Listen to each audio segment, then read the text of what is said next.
Hello. I'm reflecting on doing this work of being a human, this work of advocacy and trying to show up for ourselves and for others. And I wanted to share a recent story with you. So there's a member of the broader community, the Communities of Belonging community, and there's an individual that used to live in our restorative home who some months ago moved out really in an excited, great way into his own apartment. And this is a really big deal. This individual has been through a lot, has had a lot of medical issues, and so moving out independently into his own space was a great joy and such a really special event for him. And he's lived there successfully with great delight for the last chunk of months. And then recently, after having spent some larger expenses on health and medical reasons, lost his job. So he went from being an individual who was being self-reliant, who had a full-time job, who was working hard, who was making choices to take care of his health, who is living independently, who suddenly was in very grave danger of losing his apartment. And he reached out to me and was needing support. And I ended up, setting aside the work that I'd intended to do that day and instead picking him up at a bus stop and navigating, talking things through, trying to take him to sell a computer he had purchased a few months ago, only to find out that that place has a no return policy. Doing lots of things, trying to think creatively on how he could get money so that he could avoid eviction. And one of the ideas, he is a very strong person of faith, and the faith community that he is a part of has a part of this faith community. And I was just wondering aloud if that person might have access to any kind of discretionary fund or discretionary income to share with people in circumstances such as this. And so we drove to the building nearby his apartment and talked with the secretary and waited some minutes while this person was free. And I let him stand in the parking lot and have a one-on-one conversation while I waited in my car. And what was going through my mind was, do I stay in my car and let this individual speak his own truth and ask for his own needs and have his autonomy? And when and if do I step out of my vehicle and enter the conversation and do what I can to provide support and advocacy from my side of things?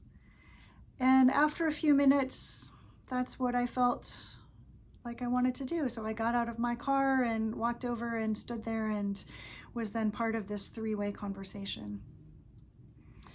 And the faith leader looked at me, asked how I knew this individual, and asked him some pretty tough questions. How do we know we won't be in the same spot 1 month from now? What is your plan? What is your strategic plan for sustainability? Reasonable, good, thoughtful questions. The individual, the faith leader, committed to no specific help. He did share a resource, a person's name and their contact information, but he said he would follow up with me later in the evening. So we did what we could.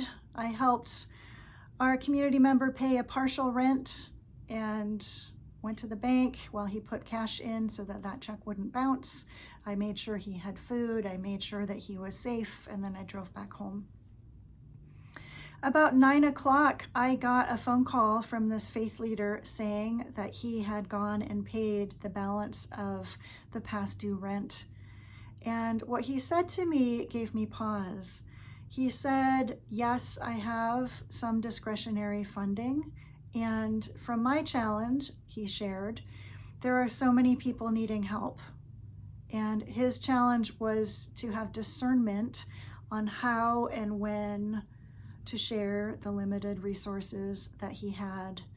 And he said, your presence and your advocacy for this individual is what tipped the balance for me to be able to help.